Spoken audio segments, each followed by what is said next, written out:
নমস্কাৰ, মই astrologer doctor Shri Ghosh. আজি এটা বৰ ধুনীয়া আৰু খুব পজিটিভ কথা লৈ পেলাই আমি উপস্থিত হৈছোঁ। মোৰ ইউটিউবৰ যিমান ভিউৱাৰ্ছ আছে বা দৰ্শক আছে সবকে অভিনন্দন জনাইছোঁ। মোৰ এই চেনেলত আপোনালোকে বহুত ধৰণৰ কথা শুনি পায় বা বহুত গ্ৰহৰ ওপৰত আমি আলোচনা কৰোঁ বা ৰত্নৰ ওপৰত আলোচনা কৰোঁ, সেইকেইটা বিষয়তে আপোনালোকে গম পায়। নিশ্চয় ছাবস্ক্ৰাইব কৰিব, বেল আইকনটো দবাই দিব আৰু চাই থাকিব, শ্বেয়াৰ কৰি থাকিব, কাৰণ ইয়াত মাজে মাজে আমি খুব ভাল ভাল টপিকছৰ ওপৰতে আহোঁ আৰু আলোচনা কৰোঁ। আজিৰ টপিকটো হৈছে শনিদেৱ বক্ৰ হ'বলৈ গৈ আছে, মানে শনি ৰিট্ৰগ্ৰেড হ'ব অহা 29 তাৰিখে, यानी অহা 29 জুন 2024 ৰাতি 12:35 শনি বক্ৰী হ'ব নিজৰ মূল ত্ৰিকোণ ৰাশি স্বগৃহী। 139 দিন বক্ৰ অৱস্থাত থাকি পেলাই 15 নৱেম্বৰ ৰাতি 7:57 মাৰ্গিলে আকৌ ৰূপান্তৰিত হ'ব। 4 মাহৰ অধিক এই বক্ৰ অৱস্থাত থাকিব, यानी শনিৰ যিটো চাল এইটো ধিমি চাল হ'ব, লাহে লাহে হ'ব। আৰু এই লাহে লাহে হোৱাৰ কাৰণে আটাইকেইটা ৰাশিৰ ওপৰত এটা পজিটিভ বা নেগেটিভ প্ৰভাৱ পৰে। আৰু আজি আমি সেই ৰাশিৰ ওপৰত শনিৰ এই বক্ৰ অৱস্থাত কি প্ৰভাৱ পৰিব সেই কথাকেইটা আমি আজি আলোচনা কৰিম। বহুতৰ অলপ সাৱধানতা অৱলম্বন কৰিব লাগিব, বহুতৰ তো বল্লে বল্লে, यानी ভাল ৰিজাল্ট আহিব শনি বক্ৰ অৱস্থাত। শনি বক্ৰ হ'লেই যে আপোনাক ৰেজাল্ট বেয়া দিব বা শনি ৰিট্ৰোগ্ৰেড হলে ৰেজাল্ট বেয়া দিয়ে এনেকুৱা কোনো কথা নাই। চাব লাগিব শনি আপোনাৰ শনিত কোন জায়গাত আছে, শনিৰ তৃতীয় দৃষ্টি, পঞ্চম আৰু সপ্তম দৃষ্টি ক'ত ক'ত লাগিছে, কাৰ ওপৰত আহিছে, সেই আপোনাৰ শনিখন আলোচনা নকৰিলে নেদেখিলে সেই জায়গাটোক ধৰিব নোৱাৰি। বিশেষত শনি যেতিয়া বক্ৰ হয় তো অলপতো কষ্ট প্ৰদান কৰে। শনি যেতিয়া মহাদশাত থাকে তেতিয়া অলপ প্ৰব্লেম আহে, অসুবিধা আহে। শনিৰ যেতিয়া অন্তৰ্দশা আহে তেতিয়া প্ৰত্যন্তৰ দশা আহে, যেতিয়া শনিৰ সূক্ষ্ম দশা আহে, শনিৰ চাৰে চাতি, শনিৰ ঢাইয়া, শনিৰ যদি ইমানকেইটা বস্তু যদি আমাৰ শনিৰ ওপৰতে যদি ক'ৰবাত লাগিছে তো আমাক শনি অলপ পানিশমেণ্ট, অলপ কৰ্মত বেছি লিপ্ত কৰায়। কাৰণ শনি কৰ্ম ফলদাতা, সূৰ্যপুত্ৰ ছায়াপুত্ৰ শনিদেৱ আমাৰ কৰ্মৰ ফলটো দিয়ে। তেখেতে ন্যায়াধীশ হয়, নীলাঞ্জন হয়, তো তেখেতক ভয় পাব নালাগে। তেখেতে দুই হাতে দিয়ে, জ্ঞান বুদ্ধি টকা পইচা দিয়ে, বাছ আমি খালি খুব ভক্তি সহকাৰে তেখেতৰ ওচৰত শৰণাপন্ন হ'ব লাগিব আৰু তেখেতক আৰাধনা কৰিব লাগিব। শনি বহুত বেগেতে কিন্তু মানি নাযায় বা আপোনাক দি নিদিয়ে। আপোনাৰ কৰ্ম যিমান ধুনীয়া হ'ব ঠিক তেনেকেই আপোনাক ফলটো শনিয়ে প্ৰদান কৰিব। তো এই শনি বক্ৰ হোৱাৰ লগে লগে কিছুমান ৰাশিৰ ওপৰত প্ৰভাৱ, পজিটিভ প্ৰভাৱ বেছি পৰিব, কাৰোবাৰ ওপৰত পজিটিভ প্ৰভাৱ কম পৰিব। ইয়াত কাৰোবাৰ আৰ্থিক লোকচান হ'ব বা কাৰোবাৰ আৰ্থিক উন্নতি হোৱাৰো সম্ভাৱনা আছে। কিন্তু শনি যদি মহাদশাত, অন্তৰ্দশা, প্ৰত্যন্তৰ দশা, সূক্ষ্ম দশা, শনিৰ ঢাইয়া চাৰে চাতি যদি লাগি আছে তেনেহ'লে সেই জায়গাত আপোনাৰ অলপ কষ্ট আহিব। যেনেকে কৰ্ক ৰাশি, বৃশ্চিক ৰাশি শনিৰ ঢাইয়া চলি আছে, কৰ্ক আৰু বৃশ্চিক। মকৰ, কুম্ভ, মীন চাৰে চাতি চলি আছে।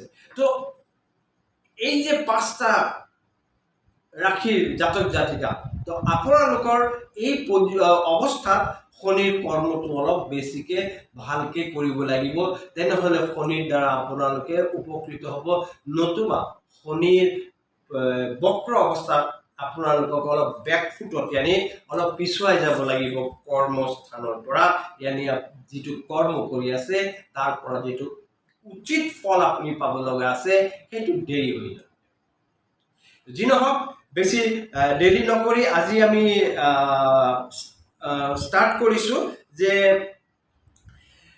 12টা ৰাশিৰ ওপৰত শনিয়ে যে বক্ৰ হ'ব 29 জুনত, এই অৱস্থাত কোনটো ৰাশিৰ ওপৰত কি প্ৰভাৱ পেলাব সেইকেইটা আলোচনা কৰিম। কিন্তু এই 12টা ৰাশিটো একেলগত ক'বলৈ হ'লেতো বহুত সময় লাগি যাবগৈ। এইকাৰণে আমি আমাৰ এই শনিৰ বক্ৰৰ যিটো অধ্যায়টো ইয়াক দুই ভাগে ভাগ কৰিলোঁ। আজি প্ৰথম যিটো খণ্ড সেই খণ্ডত আমি প্ৰথম 6টা ৰাশিৰ কাৰণে ক'ম, দ্বিতীয় খণ্ডতে বেলেগ যিকেইটা বাছি থাকিব ৰাশি সেইকেইটা কথা আজি পাতিম। তো আজি প্ৰথম যেটো ৰাশি তাৰ ওপৰতে কথা আলোকপাত কৰিছো যে মেঘ ৰাশি। মেঘ ৰাশি জাতক জাতিকা আপোনালোকৰ কাৰণে এটা পজিটিভ প্ৰভাৱ দেখা গৈছে এই শনি বক্ৰ অৱস্থা যেতিয়া আহিব, ইয়ানে 29 জুন ৰাতি 12:35 ৰিট্ৰোগ্ৰেড শনিদেৱে আপোনাক প্ৰচুৰ পৰিমাণে মানে অধিকভাৱে আপোনাক সহায় কৰিবৰ কাৰণে প্ৰস্তুত থাকিব।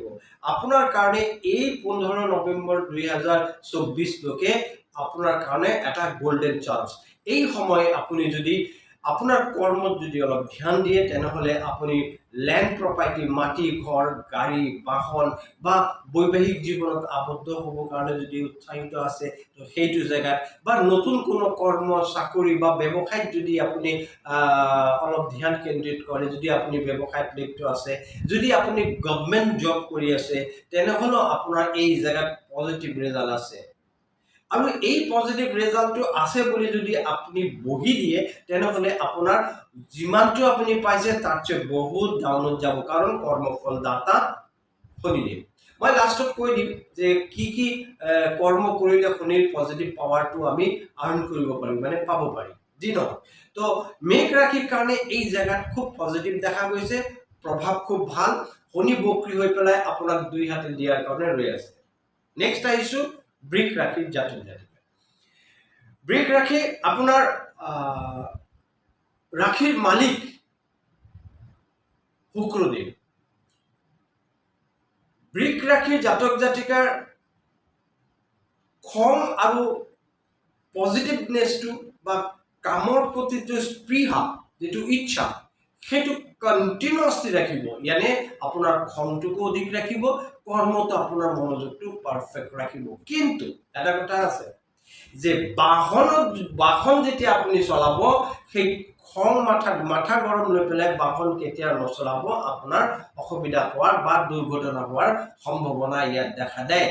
কাৰণ লোহাক ৰিপ্ৰেজেন্ট কৰে শনিদেৱ আৰু বাহন কিন্তু লোহা দিয়ে বনোৱা হয়, এই কাৰণে সেই জায়গাটোত আপুনি সাৱধানতা অৱলম্বন কৰিব। কৰ্মক্ষেত্ৰত আপোনাৰ মোটামুটি ইয়াত ভাল দেখা গৈছে। জীৱনত উন্নতিৰ এটা নতুন দিশ এটা ওলাব, নতুন নতুন আপোনাৰ হাতত কৰ্মৰ সুযোগ আহিব, নতুন নতুন আপোনাৰ ওচৰত চান্সেছ আহিব। আপুনি এই সময়ছোৱাত যদি সেই চান্সকেইটা ধৰিব পাৰে তেনেহলে খুব ধুনীয়াকে আপুনি তাত সাকসেছৰ যিটো ৰেটিং এই ৰেটিংটো ভাল কৰিব পাৰিব। কিন্তু মনত ৰাখিব এই ক্ষেত্ৰত যদি আপুনি পাৰ্টনাৰশ্বিপত কাৰোবাৰ লগত কিবা কৰে ব্যৱসায়িক ক্ষেত্ৰত তেনেহলে কোৰ্টত গৈ পেলাই এপিডিপিত পাৰ্টনাৰশ্বিপ ডিড বনাইহে কাম কৰিব, নতুবা ইয়াত লছ হোৱাৰ সম্ভাৱনা বহুত বেছি থাকিব। স্বাস্থ্যৰ প্ৰতি অলপ ধ্যান ৰাখিব। গ্ৰীবা ইয়ানি ডিঙিত বা ইএনটি পোৰ্শনটোৰে নাক, কাণ, ডিঙি এনেকুৱা জেগাত মুখৰ ভিতৰতে কিবা বেয়া বেমাৰ হৈ যোৱাৰ সম্ভাৱনা ইয়াত দেখা গৈছে আৰু সেইটো ডিটেক্ট হ'ব এই শনিৰ বক্ৰ অৱস্থাতে। এই কাৰণে যদি কোনো ধৰণৰ নেশা ভাং বা কিবা তেনেকুৱা ধৰণৰ কিবা যদি কৰে তো তাৰ পৰা অন্তত বিৰত থাকক, ভাল বস্তু খাওক, পজিটিভ লাইফষ্টাইল মানে কন্টিনিউ কৰক, তাত আপোনাৰ পজিটিভ ৰিজাল্ট আহিব। মনত ৰাখিব শনিদেৱ সদায় গৰীব দুস্থ মানুহ ৰিপ্ৰেজেন্ট কৰে। তো গৰীব ভিকাৰী এনেকুৱা মানুহক আপুনি নিশ্চয় দান কৰিব, কিবা না কিবা ভোজন দিব বা কিবা যিমানটো পাৰে আপুনি অৰ্থ দিব। তো কোলা গোটা মগু দাইল আপুনি চৰাইক খুৱাব পাৰে বা কোনো শনি মন্দিৰত যদি চহাকি লৈ আনি 1 কেজি 1 পোৱা যদি শনিবাৰে এই যে বক্ৰ অৱস্থা যেইকেইদিন থাকিব 4 মাহ অধিক নৱেম্বৰ 15 লৈকে 15 নৱেম্বৰলৈকে, তো শনিবাৰে পাৰিলে আপুনি চহাকি লৈ আনি 1 কেজি 1 পোৱা কোলা গোটা মাটি দাইল আৰু কোলা মাটি দাইল, গোটা মাটি দাইল যেটো সেই বস্তু আপুনি দান কৰিব, লগতে মিঠাতেল। ইমানটো কৰিলে আপোনাৰ পজিটিভ প্ৰভাৱটো অধিক উন্নতি হোৱাৰ সম্ভাৱনা দেখা গৈছে। যে শনিৰ বক্ৰ অৱস্থাতে। নেক্সট আহিছো মিথুন ৰাশিৰ জাতক জাতিকা। চাওক মিথুন ৰাশিৰ জাতক জাতিকা আপোনাৰ 2 হাতে পজিটিভ ৰেজাল্ট আছে, কিন্তু এই পজিটিভ ৰেজাল্টটো 2 হাতে থকাৰ পিছতো কেতিয়াবা ই ডাউনফল হ'ব, কেতিয়াবা আপলে আহিব। যদি শনিৰ বক্ৰ অৱস্থাত যদি গোটেই বস্তুটোক আমি আলোচনা কৰোঁ তেনেহ'লে ওভাৰঅল গৈ দেখিম যে যিমানটো আছিলে সিমানটোৱে খুব এটা ডাঙৰ এটা পজিটিভ পাৱাৰ ইয়াত নাহিলেগে। শাৰীৰিক দিশত অলপ প্ৰব্লেম আহিব, ডিষ্টাৰ্বেন্স আহিব, ডক্টৰৰ লগত কনসাল্ট কৰিব লাগিব, খান পানত আপুনি ধ্যান ৰাখিব লাগিব, ঘৰত আপোনাৰ ফ্যামিলিৰ লগত খুব ধুনীয়াকৈ কথা পাতিব, মা দেউতা ভাইটি ভণ্টি তাৰ লগত ভাল ব্যৱহাৰ কৰিব। Early bed early get up, यानी ৰাতি সোনকালে খাই পেলাই সোনকালে হোৱাৰ চেষ্টা কৰিব আৰু ৰাতিপুৱা সোনকালে উঠাৰ চেষ্টা কৰিব। প্ৰাতঃকালে অলপ ভ্ৰমণ यानी অলপ খোজ কৰিব, মৰ্নিং ৱাক কৰিব, পজিটিভ ৰেজাল্ট আপোনাৰ আহিব। ফল মূল অধিক খাব, ভাত ৰুটি বা ডায়েৰী প্ৰডাক্ট বা বেকাৰী প্ৰডাক্টৰ পৰা নিজকে দূৰত ৰাখিব, পজিটিভ ৰেজাল্ট আহিব। আপোনাৰ প্ৰেম বা বিবাহিত জীৱনটোত এই জায়গাত পজিটিভ ৰেজাল্ট দেখাই আছে। প্লাস আপোনাৰ যদি সন্তান আছে, আপোনাৰ যদি ল'ৰা ছোৱালী আছে, তেখেতৰ প্ৰতি তীক্ষ্ণ দৃষ্টি ৰাখিব যে তেখেতে ক'ত গৈছে কি কৰিছে, নহ'লে সন্তানৰ পৰা দুশ্চিন্তা বা বেয়া খবৰ অহাৰ সম্ভাৱনাও দেখা গৈছে এই জায়গাটো। মাজে মাজে নিজৰ কৰ্মফলটোক বিবেচনা কৰিব, নহ'লে অধিক লছত যাব। যদি আপুনি গভৰ্ণমেণ্ট জব কৰিছে, গভৰ্ণমেণ্ট জব কৰাৰ মানুহকো কিন্তু শনিদেৱে ৰিপ্ৰেজেণ্ট কৰে, তেনেহ'লে আপোনাৰ কৰ্মত আপুনি তথস্থ হৈ থাকক, নহ'লে কোনোবা এটা সৰু সুৰা ভুলৰ কাৰণে আপোনাৰ কৰ্মৰ পৰাও কিন্তু বিচ্যুতি হোৱাৰ সম্ভাৱনা বহুত বেছি আছে, সেইফালে ধ্যান ৰাখিব। আমি নেক্সট আহিছো কৰ্কট ৰাশি। কৰ্কট ৰাশিৰ জাতক জাতিকাৰ শনি বক্ৰী হোৱাতে আপোনালোকে সাৱধানতা অৱলম্বন কৰিব। বহুত বেছি পজিটিভ নাথাকিলেও অলপ চলপ পজিটিভ আছে, কিন্তু সাৱধানতা অৱলম্বন কৰিব। মিছা কথা নক'ব, কাকো ঠগি নিদিব। যদি আপোনাৰ বন্ধু বান্ধৱ বা কাৰোবাৰ পৰা পইচা লৈছে আৰু সেই পইচাটো যদি তেখেতে খুজিব আহিছে, তেখেতক কোনো কথা নুসুধি পেলাই আপুনি তেখেতক যিমান পাৰে পইচা আপুনি তেখেতৰ হাতত দি দিব। যদি আপুনি না নকৰ কৰি পেলাই তাক ঘূৰাব বিচাৰে, তেনেহ'লে শনিদেৱ কিন্তু এই ক্ষেত্ৰত আপোনাক খুব পজিটিভ ৰেজাল্ট নিদিয়ে, আপোনাক তাত চেয়ে বেছি পানিশমেন্ট দিব। यानी আপোনাৰ যেটো আৰ্ন যেটো ইনকাম, সেই ইনকামটো ডাউনফল কৰাই দিব। তাৰ মানে যিমানটো পাইছিলো তাত চেয়ে তলত কৰাই দিব, লছত টান কৰাই দিব। এই জায়গাত আপুনি সাৱধানত থাকিব। মা বা দেউতা ককা আইতা যেজন এজেড মানুহ আছে, পেৰেণ্টছ যিমান আছে বা এজেড মানুহ যদি আছে, তেনেহ'লে তেখেতৰ শৰীৰৰ প্ৰতি অলপ যত্ন ৰাখিব, ডক্টৰৰ লগত কনসাল্ট কৰক, সুগাৰ বিপি হাৰ্ট লিভাৰ কিডনিৰ পৰীক্ষা কৰক, নহ'লে কিবা প্ৰব্লেম বা অসুবিধাৰ সৃষ্টি হ'ব পাৰে। তো প্ৰিভেনশ্যন ইজ বেটাৰ দেন কিয়ৰ। তো আগে ভাগে অলপ খবৰ লৈ থাকক। যদি আপুনি ব্যৱসায়ৰ লগত জড়িত, তাতো কিন্তু খুব এটা পজিটিভ ৰেজাল্ট নাই। যদি সতৰ্ক নাথাকে তেনেহ'লে কোনোবাই আপোনাক ঠগি দিব বা আপোনাৰ পৰা ডাঙৰ লছৰ অহাৰ সম্ভাৱনা আছে, সেই জায়গাটো আপুনি খুব ধ্যান ৰাখিব। ওভাৰঅল স্বাস্থ্য ঠিকই আছে, ডিঙি কাণ নাক এই জায়গাত অলপ খেলি মেলি আহিব, সেই জায়গাৰ পৰা আপুনি ধ্যান ৰাখিব। নেক্সট যেটো ৰাশি আহিছে এইটো হৈছে সিংহ ৰাশি। সিংহ ৰাশি জাতক জাতিকা খংটোক মেইনটেইন কৰিব। সূৰ্য আপোনাৰ ৰাশিৰ মালিক হয় আৰু সূৰ্য পুত্ৰ শনিদেৱ। তো আপোনাৰ যেটো ৰাশি সিংহ, সেই ৰাশিত কিন্তু শনিদেৱে খুব পজিটিভ ৰেজাল্ট ইয়াত নিদিয়ে।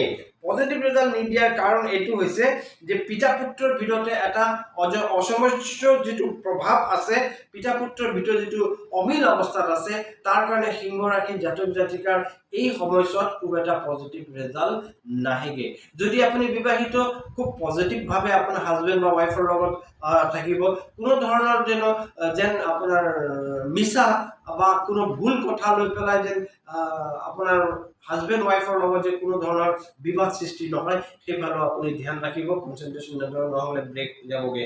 ইনকাম জেগাত যদি যাওঁ তো খুব বেছি ইনকাম লেভেল আপোনাক দেখা নাই কৰ্ম যদি আপোনাৰ চাকৰি হয় যদি আপুনি গভৰ্ণমেণ্ট জব কৰে সাৱধানতা অৱলম্বন কৰিব নহ'লে ডিষ্টাৰ্ব আহিব বা কোনোবা কাৰণে আপোনাৰ পোষ্টিং হৈ যাব পাৰে যে জেগাত আপুনি যাব খোজা নাই সেই জেগাটো পোষ্টিং হৈ যোৱাৰ সম্ভাৱনা বহুত আছে আপোনাৰ সন্তানৰ প্ৰতি অলপ দুশ্চিন্তা থাকিব সন্তানৰ পঢ়াৰ প্ৰতি অলপ ধ্যান ৰাখিব চামৰা ইয়ানি স্কিনৰ ওপৰত আপোনাৰ অলপ প্ৰব্লেম ক্ৰিয়েট কৰিব খুব ভৰিত অলপ ডিষ্টাৰ্ব আহিব লোৱাৰ এবডোমেন ইয়ানি তলপেটত অলপ প্ৰব্লেম ক্ৰিয়েট হোৱাৰ সম্ভাৱনা ইয়াত দেখা গৈছে কেতিয়াবা এনেকুৱা জেগাত দেখা যায় যে পাইলছৰ প্ৰব্লেম অহাৰ সম্ভাৱনা বহুত বেছি থাকে এই কাৰণে ৰেড মিট নোপাই ভাল খোৱা খান পান যেটো ডায়েটটো মেইনটেইন কৰক পজিটিভ ৰিজাল্ট ইয়াত দেখা যায় গৈ আছে শনি যেটো বক্ৰ অৱস্থাত আহিব সেই বক্ৰ অৱস্থাত ইয়াত পজিটিভ ৰিজাল্ট আছে এটো আমি পাৰ্ট 1 ত আহিছো প্ৰথম আমাৰ যেটো ছটা ৰাখি সেই ছটা ৰাখি বিক্লিকেল কৰিছো তো এবাৰ আমাৰ লাষ্ট যেটো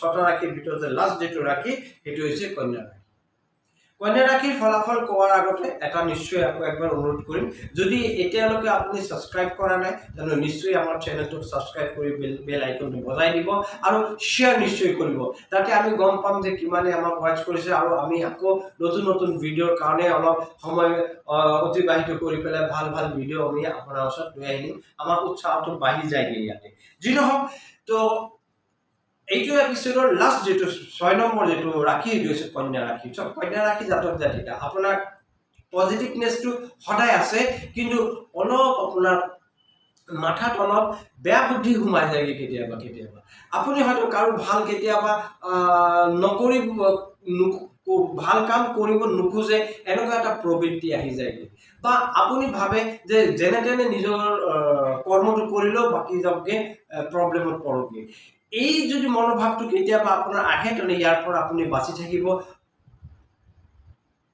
শনিদেৱ বক্ৰ অৱস্থাত কিন্তু ইয়াৰ বিপৰীতে কাম কৰে ইয়ানে আপুনি গৰীব মানুহ ভিখাৰী দিন দুখীয়া মানুহ নিশ্চয় ভোজন কৰাব আহাৰ ভোজন দিব বা পইচা পাতি দি হেল্প কৰিব গৰীব ল'ৰা ছোৱালী স্কুলৰ খৰচ পাতি বা কিতাপ book pencil box rubber water bottle যি পাৰে আপুনি দিব সৰু সৰু ল'ৰা ছোৱালীক আপুনি ওৰণি যেটো দিয়ে ওৰণি দিব পাৰে খাৰু দিব পাৰে যেটো প্ৰসাধনী সৰঞ্জাম পাউডাৰ লিপষ্টিক এইবিলাক দিব পাৰে তো আপোনাক ইয়াত পজিটিভ ৰিজাল্ট ইয়াত দেখা গৈছে শনি কিন্তু আপোনাক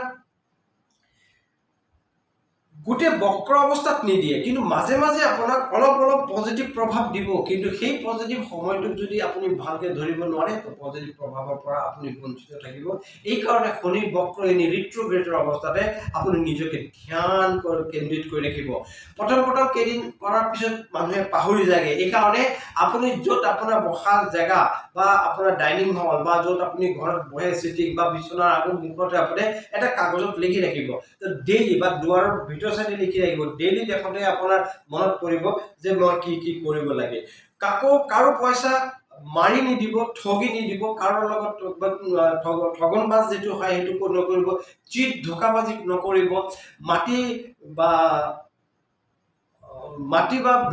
ঘৰ যেনেকা আপোনাৰ মাটি প্লট কৰি যেনেকা বিকে তো মাটি বা এনেকা ঘৰ বিল্ডিং ফ্ল্যাট এইবিলাক লৈ পেলাই যাৰ আপোনাৰ ৰিয়েল এষ্টেটৰ যাৰ বিজনেস আছে তেখেতে লোক অলপ সাৱধান থাকিব এই সময়তে কন্যা ৰাশি জাতক জাতিকা তাত আপোনাৰ ভাৰী ভৰকম লছ হ'ব পাৰে বা পুলিশ কেছ হ'ব পাৰে কোনোবা জায়গাত আপোনাৰ কামত যদি খেলিমেলি হৈ আছে তাৰ কাৰণে পুলিশ কেছ হৈ যোৱাৰ সম্ভাৱনা বহুত বেছি আছে বা শনিদেৱে কিন্তু দিয়াৰ মালিক কৰ্মফল দাতা ন্যায়াধীশ দুই হাতে দিব চিন্তা কোনো কাৰণ নাই কিন্তু সাৱধানতা অৱলম্বন কৰিব লাগিব শনি বক্ৰী হলে খুব পজিটিভ নিদিয়ে ই নেগেটিভ কৰে তো যিমানটো পাৰিছো মই নেগেটিভটো অলপ কম কৰিছো পজিটিভৰ প্ৰভাৱটো মই অলপ বঢ়াই দিছো কাৰণ আপোনাৰ ভিতৰত উৎসাহ এটা আহক ভাল কাম কৰক ন্যায়ভাৱে কাম কৰক কাৰণ অন্যায় নকৰো তো পজিটিভ ৰিজাল্ট আপুনি পাব এইবাৰ লাষ্টতে এটা টিপস দিছো যে শনিক আপুনি কেনেকৈ সন্তুষ্ট কৰিব